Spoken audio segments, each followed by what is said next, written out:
Hi! We decided to do a little boat tour for you, that you do not only see our sailing experiences, but also get some insights how this boat works. So this is Captain Brian, here's Danny, the Bavarian mountain man, and we'll show you today some very special insights. Captain Brian, what makes your boat special? Well, first of all, it's an English boat, not a French boat, not a South African boat, it's not a Australian boat. It's actually a boat that was developed by two gentlemen that developed the racing catamaran called the Tornado and the Class C catamaran that ended up being the precursor to the modern foiling boats and everything else, the solid wing boats. But this boat is actually a combination of a lot of cruising concepts, a lot of racing concepts in a cruising boat. The boat is interesting from a lot of different angles, but one of the things is like this cockpit. We talked about what was in the cockpit, but it's central to the boat. From here, I can see all four corners of a catamaran, and that is very rare in a catamaran. Usually the helmsman, the person steering, is stuck over in a corner or behind areas where they can't see. I can see all four corners here, and when you come into docking, when you're trying to avoid collisions, that really helps to kind of know where your edges are, and you can do that here.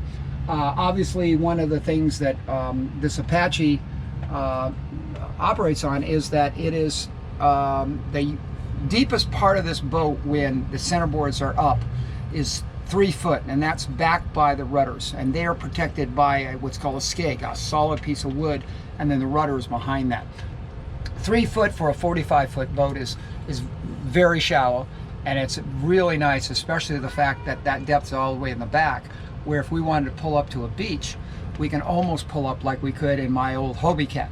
And so that's one of those nice elements there. Speaking of pulling up into shallow water, this is sort of the secret weapon of modern technology, and that's the depth finder. It's able to use sonar to be able to tell you depth. We take that for granted, but to know that and know it constantly, it works pretty darn good, except for situations like we were in off of San Quintin, where all at once it was going from 120 feet down to 30 feet and bouncing back and forth. Couldn't figure out what was going on, and we sort of assumed that that was very, very thick kelp that we were running over. The other technology that really makes a big difference is the auto helm, and this is not just a convenience, it is a safety thing. When we were caught when I was caught in a major blow crossing from the La Paz to Mazatlan with two very inexperienced, in fact it was the first sailing ship for my crew from France. This auto helm was able to hold a course, steer us straight, keep us from turning sideways to the waves.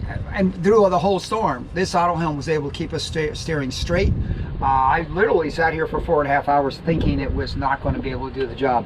I've upgraded this. I would say to anybody who's going offshore, get the most robust auto helm you can. It is your helmsman that does not need to get sleep, does not need to be fed, just a little electricity, and they can hold on there. A lot of people like the wind vane system, which has its place because it doesn't draw any power. But when it comes down to sailing all night and being able to respond quickly, I'm really sort of sold on these electronic controls. And so in a perfect world, you'd have the ability to go back and forth, but in that storm, I'm glad that I have this auto helm as strong as it was. But if you we have obviously the helm, which keeps it centrally located, but if you come over here, you have the traveler, which controls the main sheet, and this allows us to control a sail almost 20 feet wide, and that is a lot of control. Allows you to do twist and all kinds of things, but a lot of places don't have that technology. But the real secret weapon in this catamaran, for a cruising catamaran, is down over here, and I will display to you the secret weapon we try not to let people know when we're racing. And that is by pulling on this little line something happens up forward, and that is actually what is called a centerboard, and that is a 12-foot piece of carbon fiber, wood, and fiberglass and epoxy. And when that thing comes pulling back, it is going 6 feet below the hull, slanted inward, because it is placed on the edge of the hull, slanted inward, actually lifting this hull, pushing the boat back against the wind. And that gives us the ability to really point up high. In fact, just 2 weeks ago, we did the race around Catalina, and we were way behind, but when we got into a point, we were able to pass almost the entire fleet. And in fact, we did pass the entire fleet eventually, one of them, except for one racer. But that is the real secret here. And this is hard to picture, but when they dropped this in, this centerboard was up like about at this angle, and I've got pictures of how huge it is. But that's one of our real secret weapons. We have separate solar systems for the two systems. We have a 200-watt semi-flexible panels for the 12-volt, and that's the house system. That runs the auto helm, the depth finder, the lights, any small motors or fans are all operated. These 4 panels are set up in series so that they charge a 48-volt, what we call the traction batteries, and that runs an electric motor, our sort of quiet secret weapon down there. And these two systems work in collaboration, because I have the ability to convert that 48-volt pool that's so huge over to 12-volt if these solar panels and the wind generator just can't keep up. We have in the J, or the forward section, we have a split rig. We have what's called a staysail, and it's a clubfoot staysail. This sail operates almost autonomously. If you're sailing up to windward and you need to tack, you need to change directions, like in a small channel or going in a harbor, one person can literally just steer the boat, and the sails will change themselves as you go from a port tack to starboard tack when you change angles on sails, rather than having to pull something in and yank on something. Speaking of yanking and pulling on things, this is the gentle weld, which is really the powerhouse we talked about before, and the roller reefing is the way we reef that in. Something we haven't talked before is that we're not only have electric here, but we have redundancy in some of the capabilities. One is the fact that if the wife and the daughters want a warm shower after being in cold water, we have water heater that will heat up the water under a pressure system. We've got the stove and oven here is operated by propane.